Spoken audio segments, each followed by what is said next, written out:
Bueno, me das la palabra solo para que se la pase a Julio Castro, también cofundador de Oncostelae, para que nos explique un poquito, como fundador de la empresa, cómo, cómo se ha ido diseñando el desarrollo tecnológico y cómo se ha ido diseñando la estructura de la empresa para obtener no solo las moléculas, sino un producto vendible, una estrategia que desemboque en un acuerdo de licencia lo más grande posible, lo más pronto posible con una farma. Juli, me encantaría que nos explicaras un poquito, ya que eres una de las personas que conozco con más experiencia en esto, cuál está siendo la estrategia de Oncostelae para llegar a un acuerdo de licencia.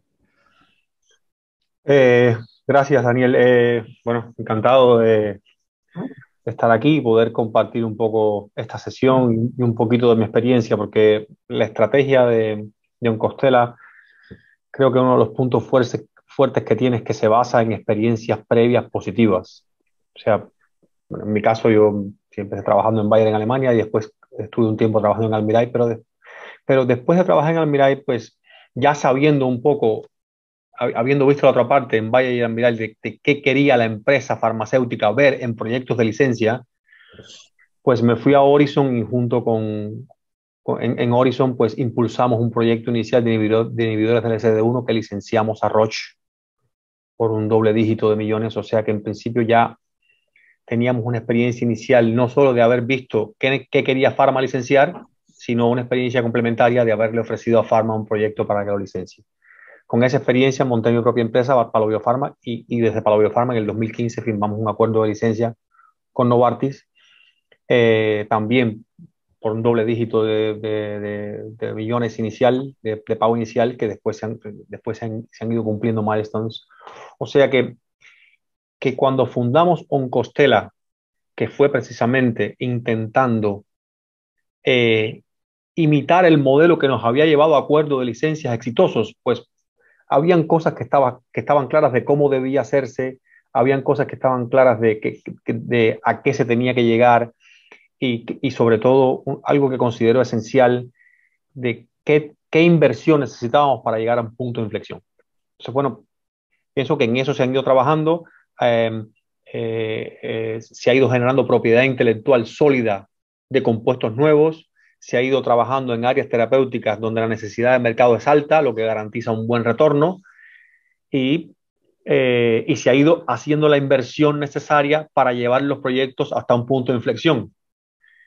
Y aquí ya quizás me extendería de por qué no se ha llegado. Pues tuvimos como todos muchos de las empresas farmacéuticas, incluidas las empresas con las que yo, incluido para Biofarma, incluido y por supuesto en Costera, tuvimos un retraso importante a todas las empresas que nos cogió el COVID haciendo ensayos clínicos, pues tuvimos un retraso importante que no nos permitió avanzar para nada en la velocidad que queríamos avanzar y eso pues sencillamente nos ha llevado a quedarnos un poco cortos en cuanto a timing e inversión para llegar a puntos de inflexión en los dos programas fundamentales de desarrollo clínico de Oncostela. Pero con esta ronda, ese es el objetivo. ¿Qué dinero necesitamos para llevar a un punto de inflexión final de fase 2A y final de fase 1 a un punto de inflexión de manera que Pharma pueda estar interesado con datos clínicos en firmar un acuerdo de licencia con Oncostela? Perfecto, Julio, muchas gracias. De hecho, tenemos ya, ya están saliendo preguntas sobre esto, así que me parece que vamos a volver sobre este tema en un momento. Pero primero, muchísimas gracias, Julio, y ahora vamos a dejar paso a Sara. Sara Secall, partner de Inverready y lead investor, representante de los lead investors, los inversores de esta ronda. Inverready es un fondo con el cual hemos tenido el placer de hacer más de una ronda. Como muchos de vosotros sabéis, uno de los fondos que obtuvo los mejores resultados fue esto, no sé si creo que fue el año pasado. No, Sara nos lo va a explicar ahora en un momentito.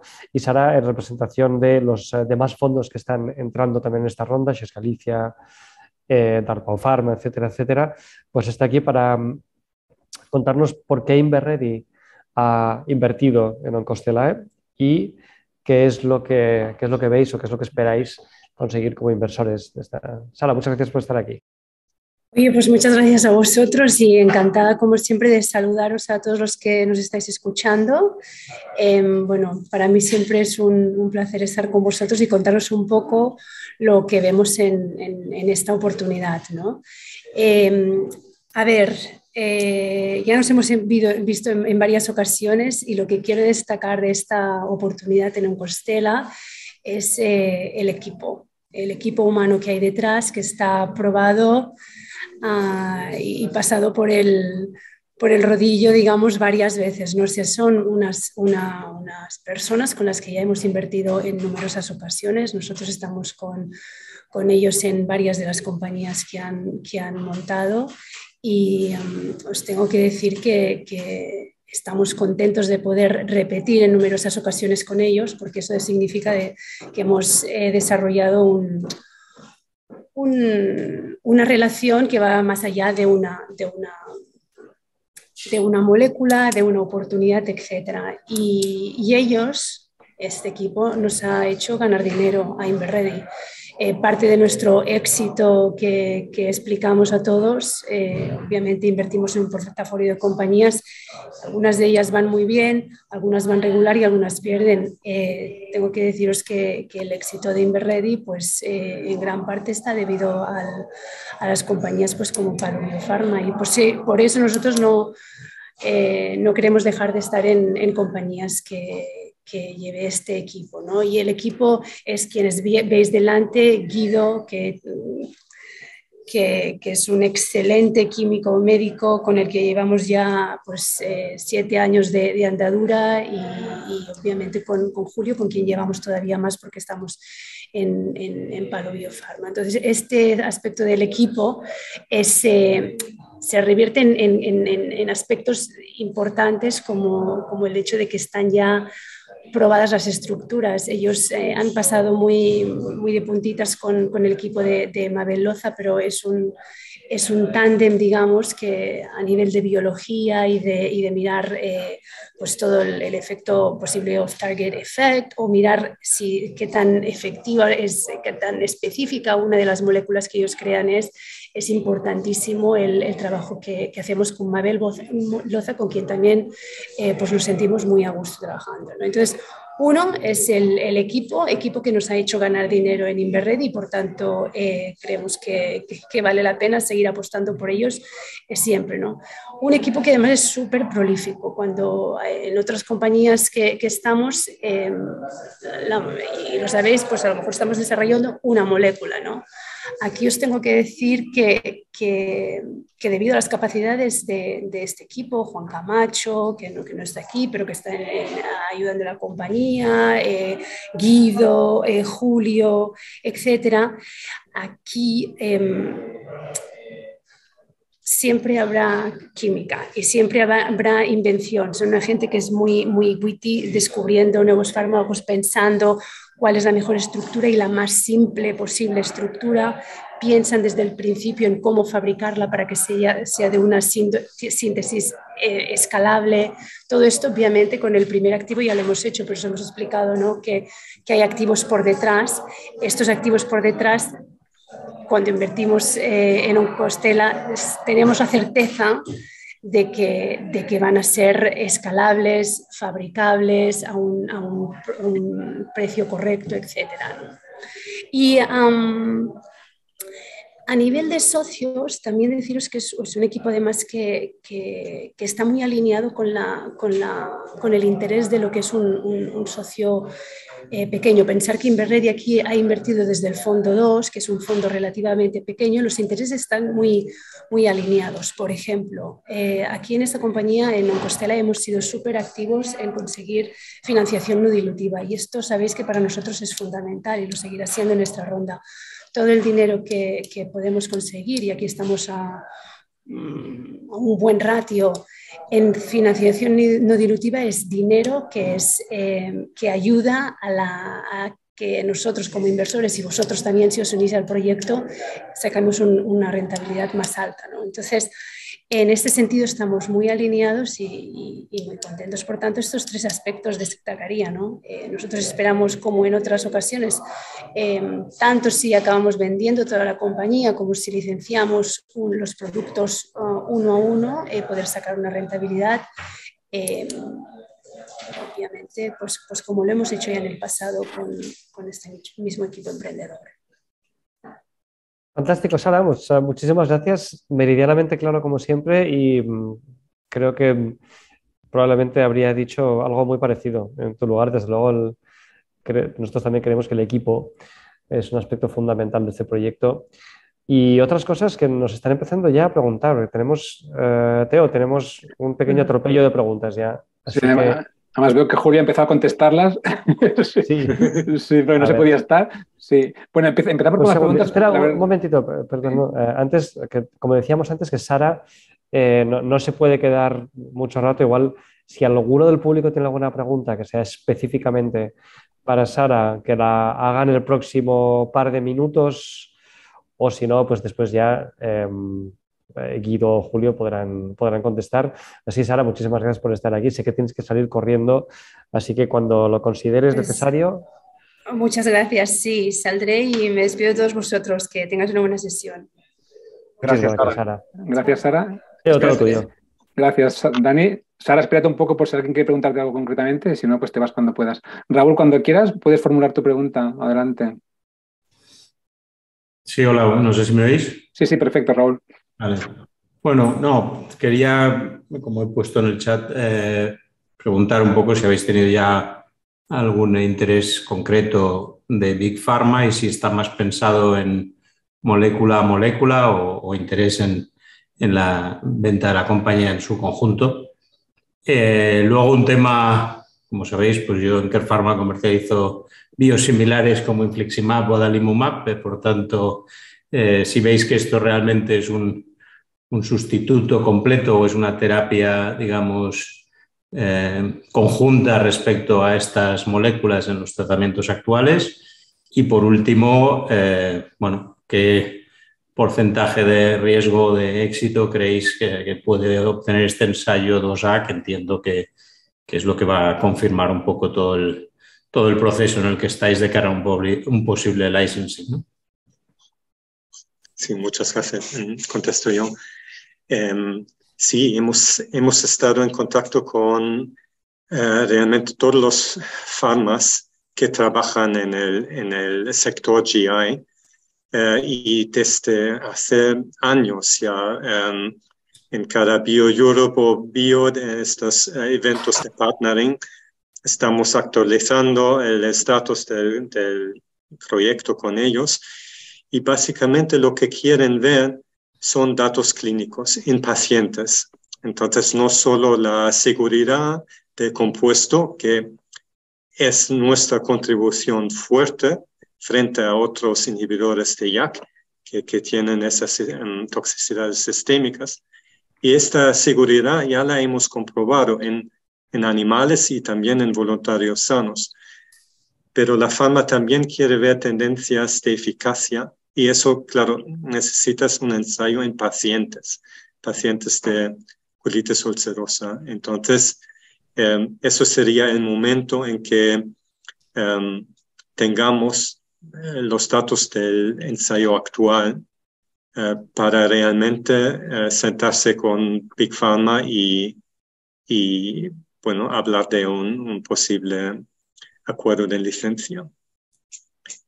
La segunda parte de la pregunta, los biosimilares.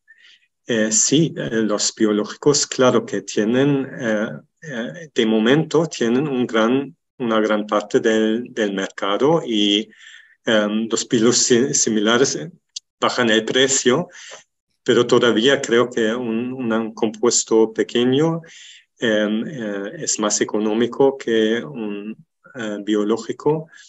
Además, hay siempre pacientes que no les gusta nada las inyecciones. Ahí también tenemos una ventaja. Y luego,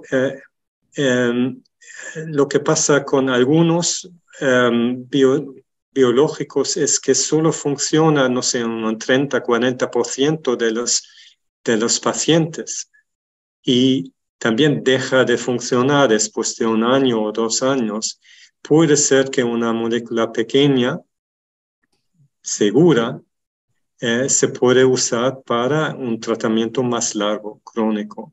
Entonces ahí vemos una ventaja. Luego queda por ver, pero eso es más en el futuro, sí, quizás un cotratamiento puede también tener una ventaja, pero eso es más allá, eso también puede ser interesante. Y los datos en el ensayo 2A, el riesgo, sí. Bueno, el riesgo siempre existe y con cada ensayo clínico puede que no funcione. El aspecto de seguridad, estamos seguros que no habrá problemas porque ya hemos tratado más de la mitad de los pacientes que queremos incluir en este ensayo y el compuesto ha sido tolerado muy bien, igual que en voluntarios sanos. Hemos medido niveles en plasma que son muy bajas, casi no existentes. Entonces, claro, no puede haber efectos secundarios. Sin embargo, tenemos niveles medio altos en biopsias que hemos obtenido del tejido intestinal. Y ahí, con estos niveles que hemos medido, son suficientes para hacer un efecto terapéutico. Entonces, también creemos que el efecto que ya vemos, aunque los datos están ciegados, pero creemos que tiene que ser, si hay mucho compuesto en el tejido intestinal y vemos ya primeros efectos en los pacientes, tiene que ser que el compuesto realmente tenga un efecto. Entonces yo creo que el riesgo no es muy alto que no veamos eficacia. Gracias. Gracias, Raúl. Doy paso a Luis. Luis tiene preguntas para Julio, que Julio le ha contestado ya por escrito, pero queremos oír un poco las respuestas. Luis, cuando quieras puedes preguntar. Luis, adelante. Vale, bueno, tenía 2 preguntas, una de ellas ya me las contestó Julio, pero creo que puede... Si la puedes volver a formular un poco para los demás. Sí. Vale.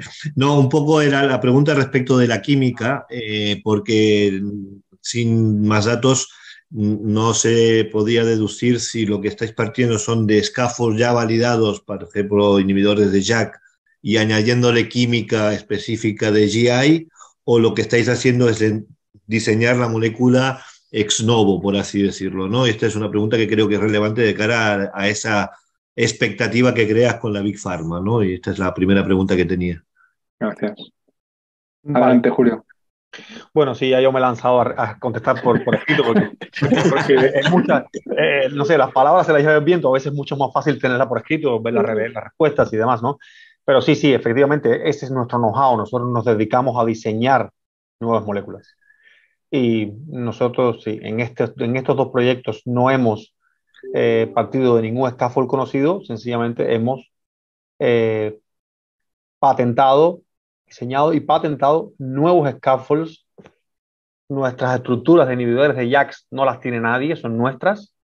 Y nuestras estructuras de antagonistas de GR no las tiene nadie, son nuestras. O sea que son estructuras completamente novedosas que hemos patentado en un amplio espacio químico, ¿no? Después de ellas, de ese espacio químico, hemos escogido compuestos que sabemos que tienen características específicas que los hacen acumularse en el tracto gastrointestinal.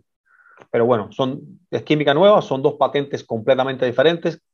Una patente cubre toda la serie química de compuestos, no sé cuántos, pero más de 50 seguro, alrededor de JAK, y otra patente cubre toda la serie química alrededor del antagonista GR. Perfecto, gracias, Julio. Y la otra pregunta que tenía, ya más o menos Guido ya la ha contestado parcialmente, pero me refiero específicamente a la incorporación de Horacio, porque creo que una persona como Horacio Moreno, con la experiencia de Business Development que tiene, que se incorporó no hace mucho, ¿verdad? 3, 4 meses, no creo que más. Si tenéis algún feedback ya específico del trabajo de Horacio respecto del Business Development que habéis hecho.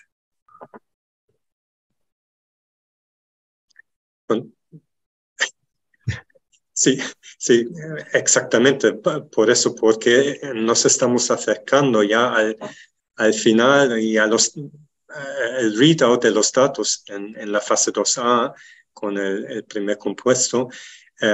Ya nos estamos preparando para esta interacción con las empresas farmacéuticas y estamos muy contentos de poder fichar a Horacio porque tiene un track record muy bueno.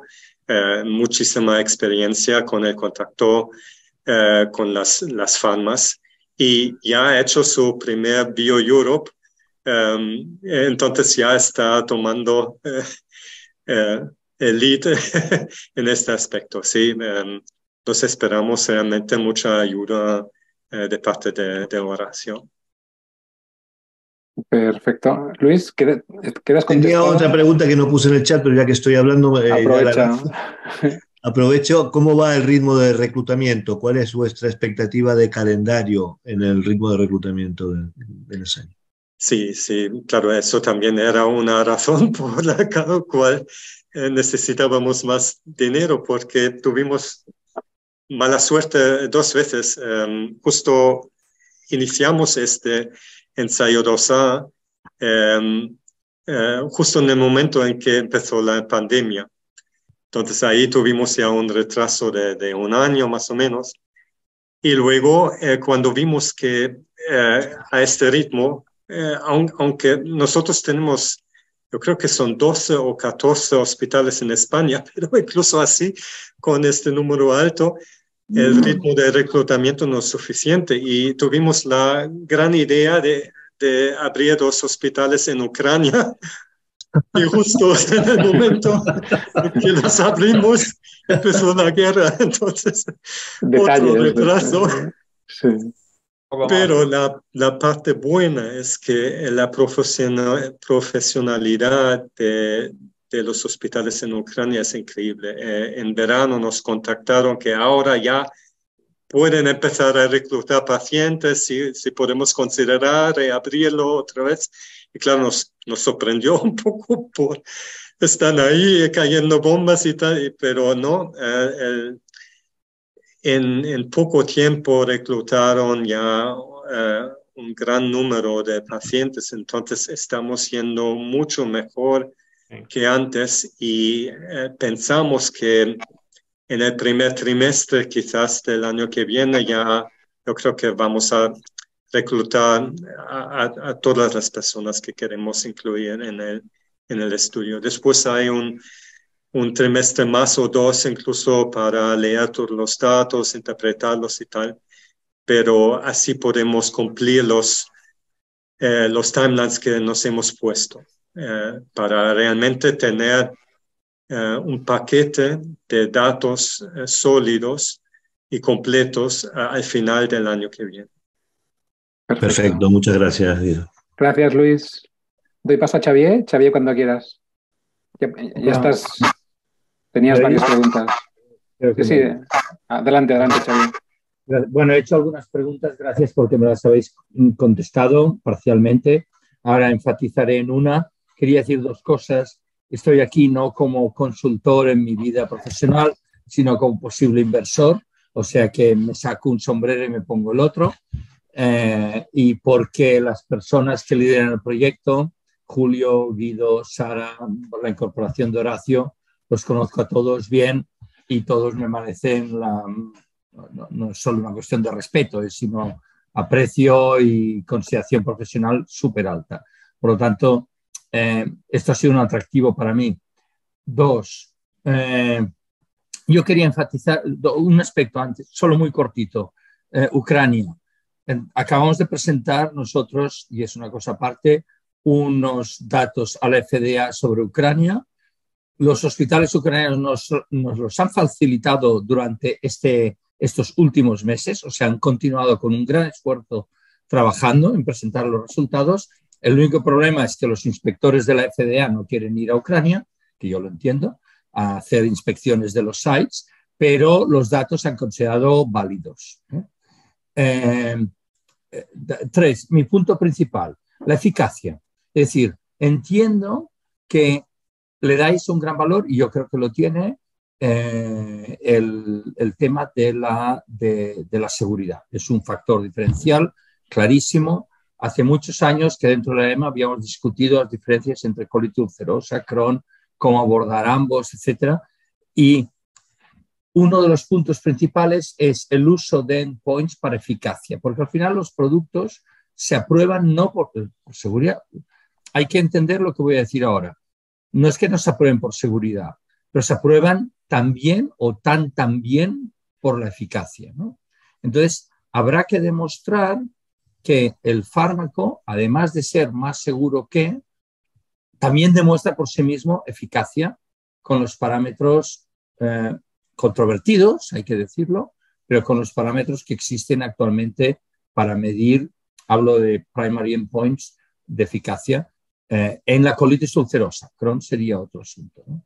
¿Cómo abordáis esto?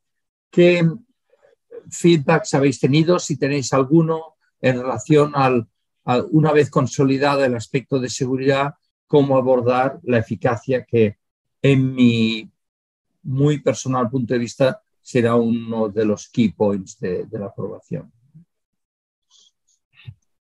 Sí, los datos que podemos ver es el Total Mayo Score, entonces los parámetros clínicos que estamos cegados, pero vemos la evolución de los pacientes después de 28 días de tratamiento, es lo que estamos dando, y podemos comparar el Mayo Score antes y después del tratamiento, y vemos que en la mitad, digamos, de los pacientes vemos una evolución muy positiva de una bajada del score por 2 o 3 puntos.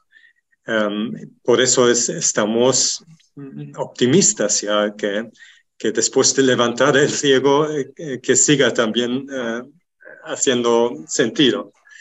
Eso, claro, es el endpoint más importante para nosotros. También vemos mejora en un subscore, en el endoscopic subscore, porque hacemos endoscopias antes y después del tratamiento y vemos si la inflamación en las zonas del intestino han bajado o no. Y claro, eso es otro punto, yo creo que muy importante para ver si realmente hay tendencias de eficacia. Hay que decirlo, es un estudio, prueba de concepto, es corto, son 4 semanas, no 8 o 12, como sería una fase 2B. Y el número de pacientes de 32 tampoco es muy alto. Entonces, quizás no vamos a ver un resultado estadísticamente significado. Espero que sí, pero bueno, puede ser. Yo creo que con unas tendencias sería suficiente para convencer a una Big Pharma de llevar el proyecto una fase más allá. Sí, sí, Xavier. Bueno, primero, muchas gracias por tus palabras, pero bueno, es más o menos como dice Guido. En este proyecto tenemos la ventaja de que el proyecto está trillado regulatoriamente. O sea que este es el inhibidor de JAK sexto o séptimo que se desarrolla. O sea, en colitis, o sea que se sabe claramente qué ensayos clínicos hay que hacer en fase 2B y qué ensayo clínico hay que hacer en fase 3, qué 2 fase 3 hay que hacer para que la FDA y la EMA te aprueben, ¿no?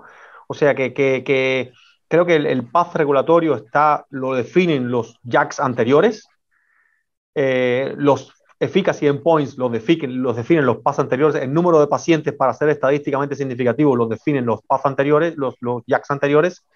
El tema aquí es, ¿podemos aspirar a una eficacia similar a los JAKs anteriores, pero con una seguridad mucho, mucho mejor? Ese es el y por eso es que el primary endpoint de nuestra fase 2A es seguridad, porque Es la pregunta que se hace todo el mundo con esta diana. La diana está validada clínicamente. Inhibir JAK produce un efecto estadísticamente significativo en la enfermedad. Eso está demostrado con los JAKs anteriores.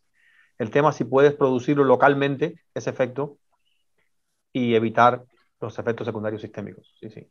Sí, por eso es nuestro foco en seguridad. Pero veremos. Yo creo que por eso pienso igual que Guido que nuestra probabilidad de que sea un ensayo de fase 2A negativo es muy baja, porque nuestro primary endpoint es seguridad y no nos han reportado ningún efecto secundario adverso importante de momento con más de la mitad de los pacientes tratados, ni vemos tampoco señales de los efectos típicos secundarios de los JAKs, o sea que el primario lo vamos a cumplir. El tema de convencer a Pharma, pues también, por supuesto, es como tú dices, el tema de convencer a Pharma no es solo seguridad, tendremos que también mostrarles tendencias en dirección a la eficacia, a los niveles de eficacia correctos, como para que digan, pues aquí las probabilidades de tener eficacia en fase 2B son suficientemente altas para que haya un acuerdo de licencia. Quizás es importante agregar que, bueno, ya ves, incluso con la inversión de crowdfunding, nosotros hemos podido llegar hasta aquí con una inversión privada muy, muy, muy limitada. O sea, hemos trabajado muy eficientemente desde el punto de vista de inversión, con lo que, bueno, no sé, un acuerdo después de fase 2A que tenga un upfront típico, ¿de acuerdo? Pues con eso ya se supone que recuperamos la inversión y ganamos dinero todos. Perfecto. Xavi, ¿alguna pregunta? Está muy claro. Gracias, Xavi. Estoy de acuerdo en que ahora no se pide significación estadística todavía, pero una tendencia sería very welcome. Así es. Sí. Gracias, Xavi. Nos vemos el miércoles. Sí, confirmado y reservado, sí. Perfecto. Doy la palabra a Ana. Ana, cuando quieras. Hola, buenas tardes. Hola. Mi pregunta va relacionada con Market Access y era para saber si hay algún reto importante esperado y si se han consultado pagadores en esta fase ya del proceso. Bueno, a ver, pagadores no hemos consultado. Debido a que es una pequeña molécula por vía oral y además el cost of goods que tenemos, que es bajísimo, no prevemos problemas con market access. Al contrario, si la eficacia es suficientemente buena, podemos competir seriamente con algunos de los anticuerpos que ya son blockbusters. Pero bueno, eso se debe precisamente por las características del compuesto, porque una pequeña molécula por vía oral y el cost of goods para producirlo es bajo. Pero volviendo a tu pregunta inicial, no nos hemos ocupado mucho del market access porque es la aspiración de la empresa desde que se fundó, que del market access se ocupe el que lo licencie. Claro. Sí, totalmente. Pero también el éxito del acuerdo podrá estar impactado, ¿no?, de posibles retos. Pero bueno, que lo que comentas son buenas noticias en todo caso. Muchas gracias. Gracias, Ana. Gracias por tu pregunta. De momento no hay más preguntas, Dani. Espera, porque creo que sí, en el chat había una de Ferran Colás. Ah, sí, perdón. Sí, que ha dicho que teníamos que leerla porque no podía hablar. Vale, pues la leo, tienes razón. Sí, espérate, tienes razón. Aquí. Vale, pues la leo. Ferran Colás. Imagino que el éxito más lógico sería la venta de los derechos o patente, bueno, licenciar. Prejuzgo difícil que la salida sea la venta de un Costelae o un Costela, si lo dice Julio. En tal caso, ¿puede el inversor de Capital Cell verse atrapado en una empresa que sigue avanzando en desarrollar productos, moléculas sin una salida determinada? Hago la pregunta por escrito porque no puedo hablar. Es una excelente pregunta. Atrapado. Bueno, no sé, si vamos licenciando y vamos recibiendo milestone, pero bueno, entiendo el sentido de la pregunta. Nosotros no descartamos la venta completa, es el principal objetivo. Y por supuesto, alguien que compre Oncostela completa tiene que ser una Big Pharma que tenga franquicia de oncología y tenga franquicia de gastrointestinal. Esos son nuestros primeros targets. Esos son los primeros targets de Horacio. Los primeros targets de nuestro BD directo son Big Pharmas con franquicias de oncología también y franquicias de vida. Pero bueno, yo creo que la pregunta tiene otro sentido. Puede ser que sea complicado vender la empresa completa. Pero bueno, aquí somos flexibles. Si hay alguien que quiere, la flexibilidad es total, incluso con la ronda de crowdfunding. Si hay una empresa que quiere comprar y no licenciar el producto de GI, pues siempre podemos venderle el producto de GI y hacer una spin-out e irnos todos los accionistas a tener una spin-out con el producto de oncología. Entiendo que lo más probable es que nos ofrezcan un buen acuerdo de licencia con un doble pago de varios millones por el producto de los 122 y nos quedemos como accionistas, espero que ganando dinero con el front y los milestones y bueno, esperando también una licencia del segundo que viene un poquito más retrasado, ¿no? Pero veo que puede pasarnos eso, sí, puede pasarnos que sencillamente nos cueste vender la empresa por las dos indicaciones tan separadas una de otra que tenemos. Pero para eso hay soluciones, por ejemplo, la spin-out. Julio, perdón, hay más preguntas del público, pero me gustaría mucho también aclarar esto porque además justamente tú tienes experiencia práctica en esto y muchos inversores de Capital Cell se pueden estar preguntando en el caso de un acuerdo de licencia, el upfront, que es una cantidad que puede ser pues entre un 5, un 10, un 20. Doble dígito, upfront doble dígito. En el lugar donde estamos, con el O122, tenemos que aspirar a un doble dígito. Nosotros en Palo Biopharma licenciamos antes, en Horizon licenciamos antes, también con un doble dígito, con lo que ahora en fase 2A, con buenos resultados, todo se ha dicho, tenemos que aspirar a un doble dígito. ¿Qué pasa si entra un doble dígito? Pues que calculamos las necesidades de la empresa con el proyecto que se queda, porque uno se lo lleva a Pharma en los próximos 2 años y el resto normalmente decidimos repartirlo en dividendos. Entonces, bueno, en ese reparto de dividendos, pues ganamos dinero. Entonces, bueno, lo mismo pasa con el milestone, lo mismo pasado en Palo. Viene el primer milestone del primer proyecto, pues calculamos dejar las necesidades de la empresa 2 años, que para una biotech es un lujo, está financiada 2 años, es un lujo. Y el resto pues se va repartiendo en dividendos. O sea que sí, todos perseguimos lo mismo, ¿no? Que avancen los proyectos, dejar financiada la empresa, pero además, pues no sé, darle retorno a nuestros inversores, que para eso confían en nosotros. Julio, ya que estamos con preguntas, ¿y por qué un Costelay no lo ha hecho directamente Palo Biopharma, por ejemplo? O sea, no, bueno, es igual. Explícame. No, porque Palo Biopharma invierte en un Costelay que está en fases clínicas con unos fármacos. ¿No lo podéis haber hecho directamente en Palo? Palo Biopharma no invierte en un Costelay. Palo Biopharma no invierte en un Costelay. Bueno, vale. Palo Biopharma es Palo Biopharma y, vale. Sí. Yo soy el que tú, soy fundador e inversor. Sí. Vale, no se mezcla. Pero Palo Biopharma tiene un foco, y Palo Biopharma sí que está también súper.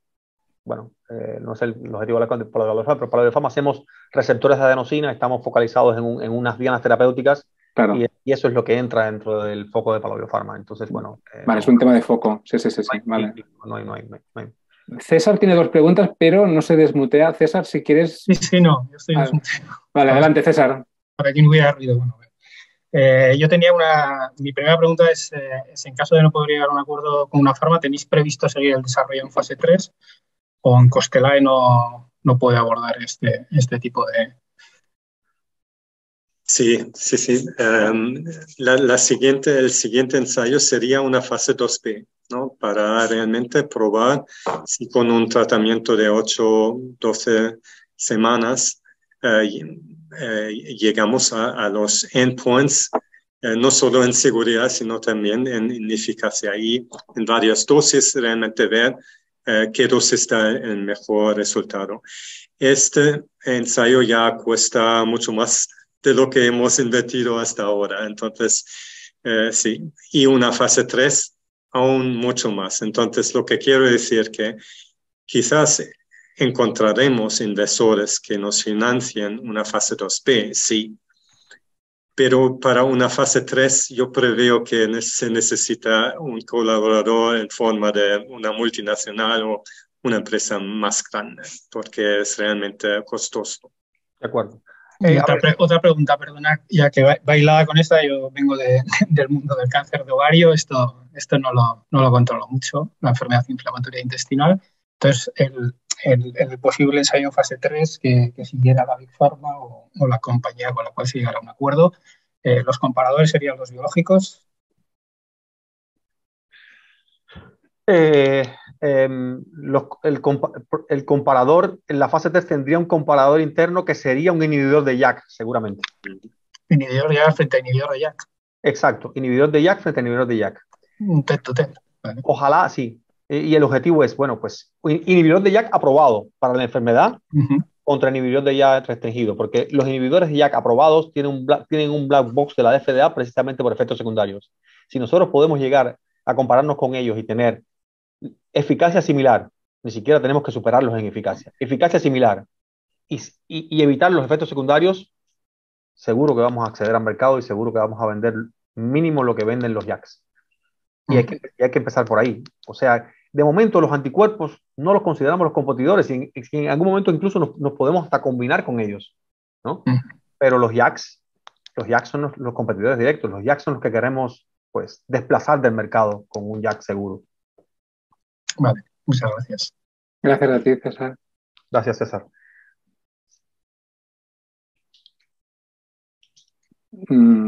Pues ya estamos. Yo creo que ahora igual sí que hemos conseguido aplacar todas las preguntas. Normalmente no se nos echan encima tantas a la vez con tanta pasión como la que tenéis Guido y Julio para contestarlas. Así que muchas gracias. Creo que ha habido mucha información en poco tiempo, pero me alegro mucho. Creo que el debate ha sido profundo y podemos acabar la sesión más o menos a tiempo, porque la verdad es que me veía aquí hasta las 8. Sí.